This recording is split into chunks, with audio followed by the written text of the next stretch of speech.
now I'm just going to go live on Instagram. I cannot see how many people are there, right? No, you can't. Okay. Okay, so now we should be live on Instagram too. I'll just double check.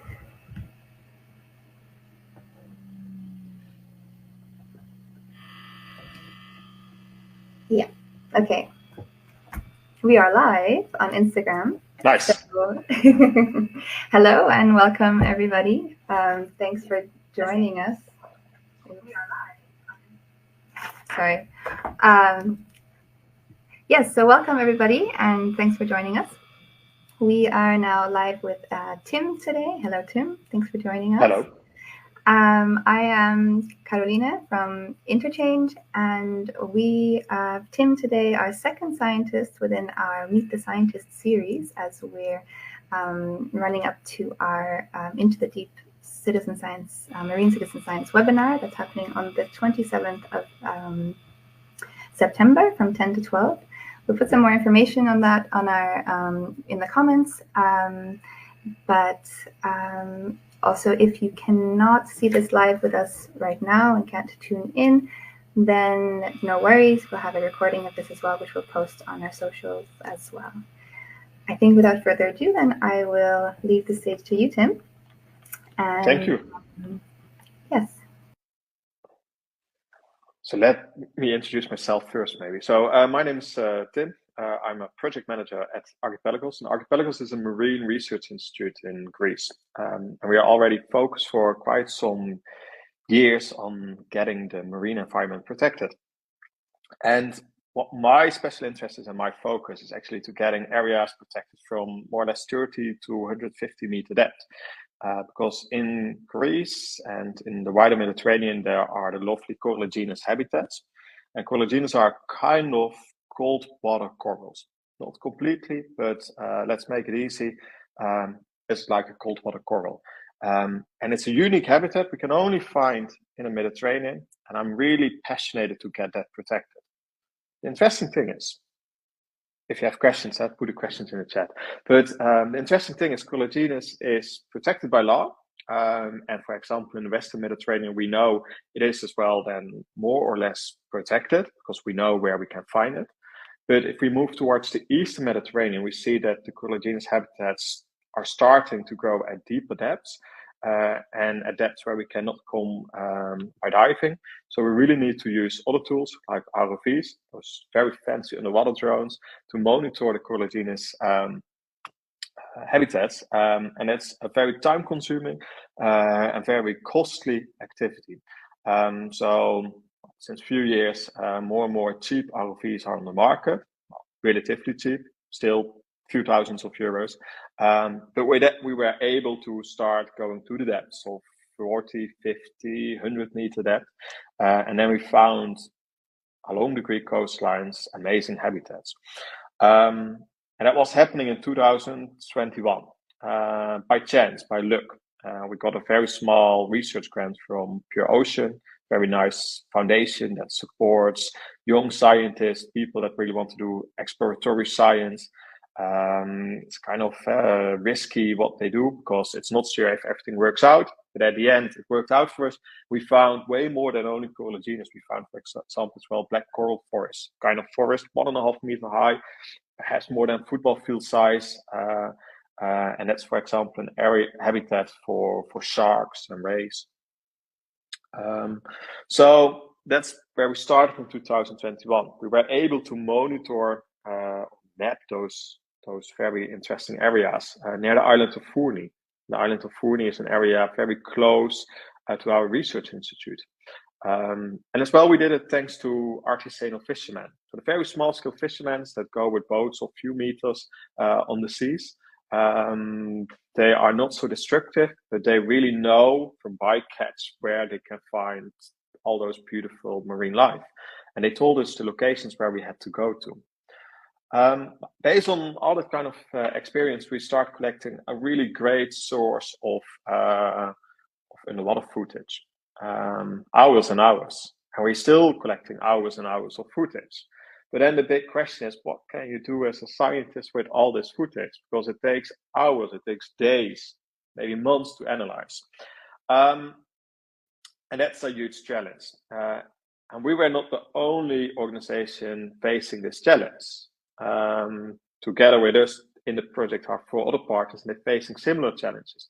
They were collecting very fast, huge amounts of data, and we don't know where to go with it, how to analyze it, because I'm quite expensive and it takes me a lot of time to do it by myself.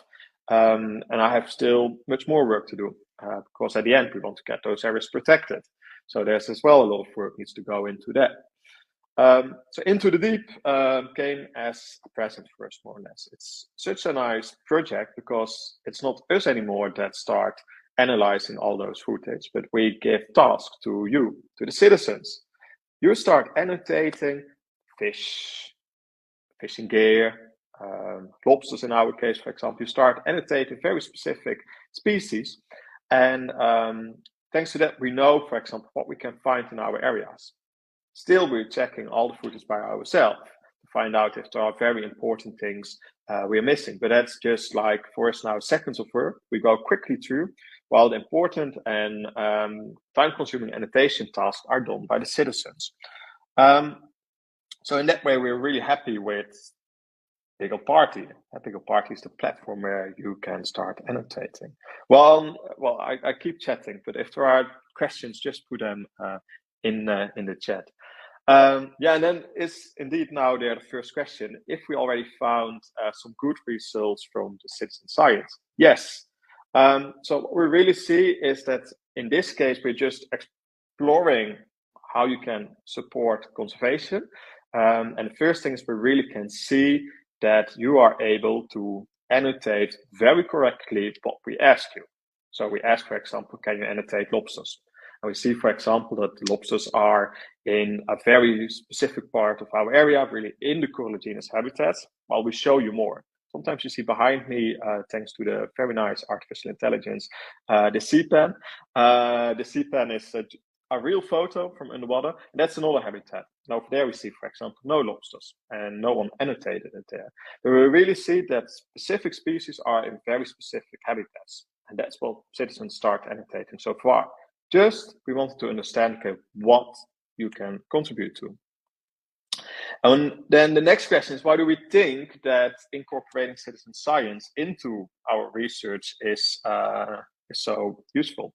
Well, first of all, there's a lot of data to analyze. And on the other hand, what is interesting in our case, we use citizens. I told you we use fishermen to find out where those habitats are.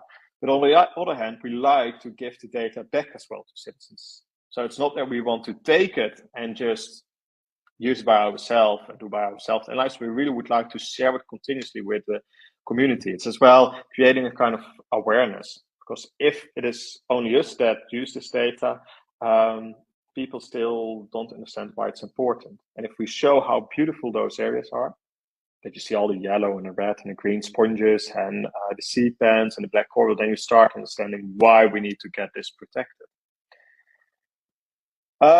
Another question is, what would be our advice to other scientists about incorporating citizen science into their research? I think it's really a kind of less time-consuming methodology. So citizens can take a lot of work out of our hands, especially if you have to analyze hundreds of images. If you design the research in a very good and targeted way, citizens contribute to it. On the other hand, when you work with citizen science, we need to realize, well, that we need to give them something back. So often people take only information from citizen science. That's what I said too. We take from fishermen this data, but on the other hand, we would like to give them back so they see actually their data. And at the end, you need to stay in contact with them from, okay, where does the data go to? What is the end product? And if you keep that in mind, then citizen science is a very powerful tool, which can greatly support science. What is then the most difficult thing about communicating your science and research? First of all, very easy. Obvious, I'm not Greek, and I'm working in Greece. So communicating with Greek people is already very difficult.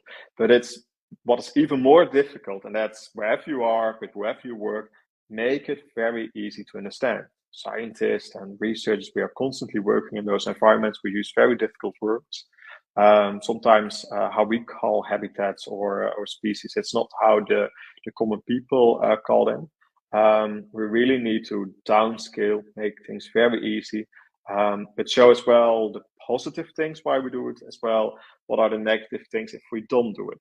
So we show what protection will do, but we show as well what will happen if we don't do protection. So, for example, we have footage of trawler damage. So, where the trawlers went over collagenous habitats, and then people start realizing it's affecting the biodiversity. But at the end, citizens are not stupid. So be honest in what you communicate and what you share with them, what you show to them.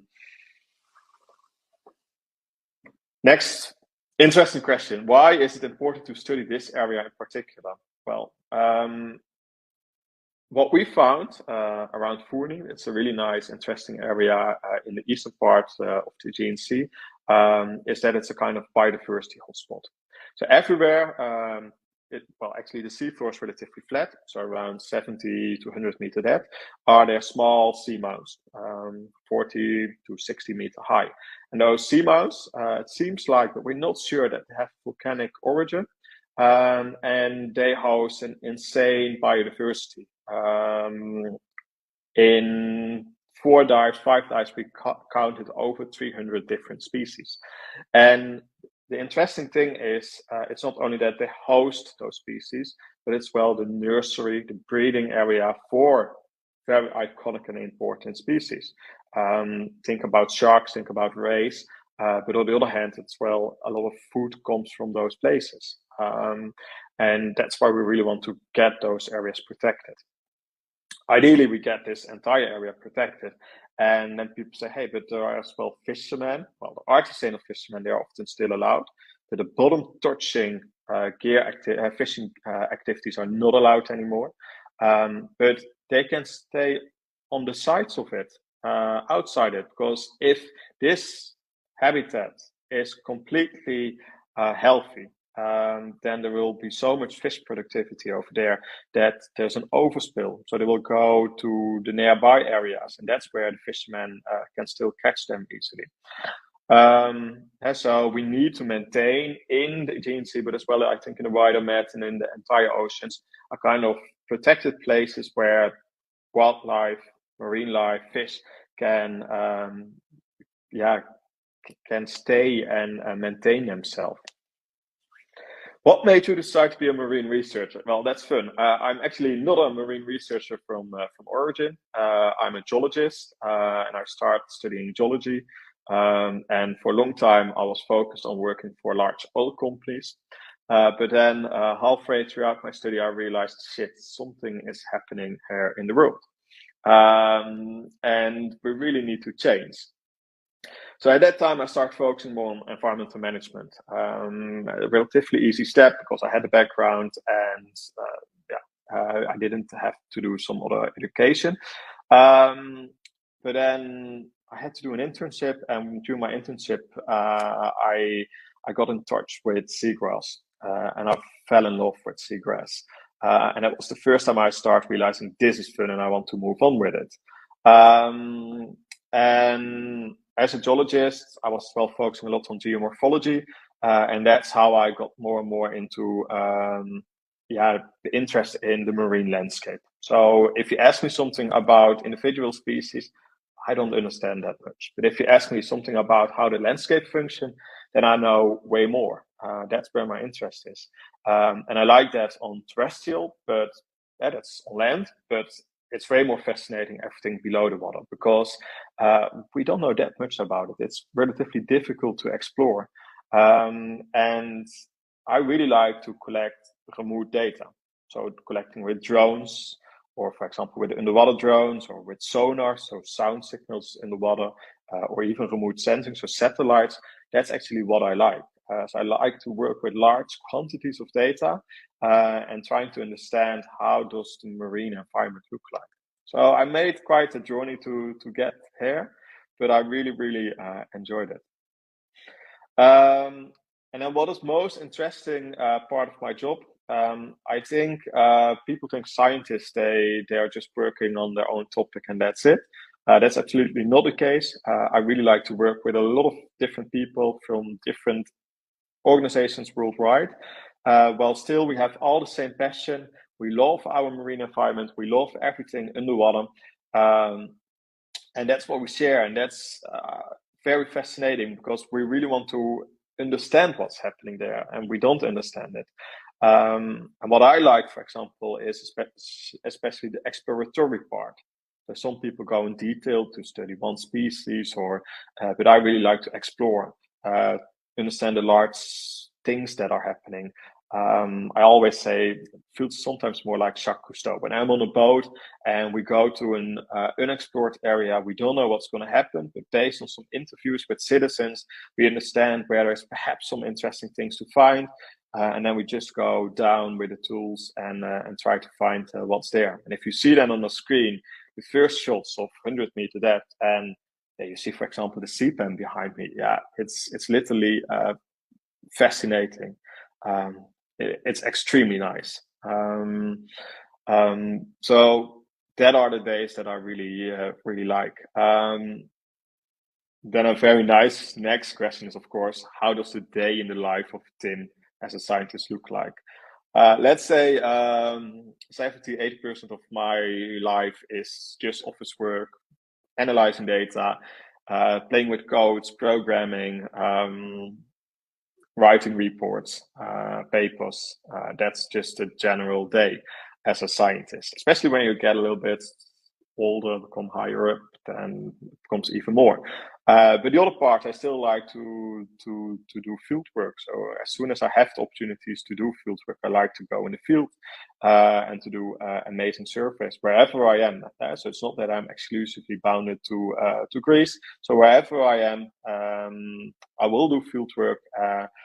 But at the end, I realize more and more that I like data. So I like to collect data in the field and then spend a lot of time to analyze it and get, for example, in this case, protection in place or make very interesting articles that help us to understand better the environment. So yeah, sometimes people think scientists like Tim, they are continuously in the field. No, but we need to be in the field every now and then at very nice places, Fourni, other places in Greece, and sometimes it's just hard office life. Next question is then, what advice would you give to a person who's thinking about entering the marine science field? Just follow your passion. It's really easy. If you have a passion for marine life, go on with it. Follow it. If you like to dive, there are many nice opportunities with diving. If you like, for example, like me, more data part, then it's possible too. Follow your heart and start looking, for example, for small research grants because they will support you in achieving it. And at the end, it's indeed that large research institutes, they have very expensive ships, have the most expensive ROVs or underwater tools. But even with the small scale, the relatively cheap open source products, we can already do amazing science. And that's the good thing of this perhaps decade.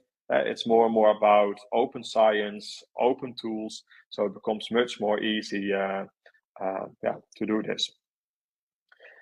Well, that brings me slowly to an end because I think I started with explaining what we do, what we analyzed, why it's so fascinating, why we should use more citizen science. So there's... Hi. Yeah, thank you. Thank you so much, Tim. That was really great. And you answered some really great questions as well. So just want to reiterate that for anybody who missed this, or if you couldn't catch the live stream, we'll have it on, or you missed the beginning part, we'll have this recordings posted. And join us for our next live streams. We'll keep you updated when those are coming up. And once again, Tim, thank you so much for your time and sharing your exciting stories and good advices too. Thanks very much, everyone. All right. Bye, everybody. Bye.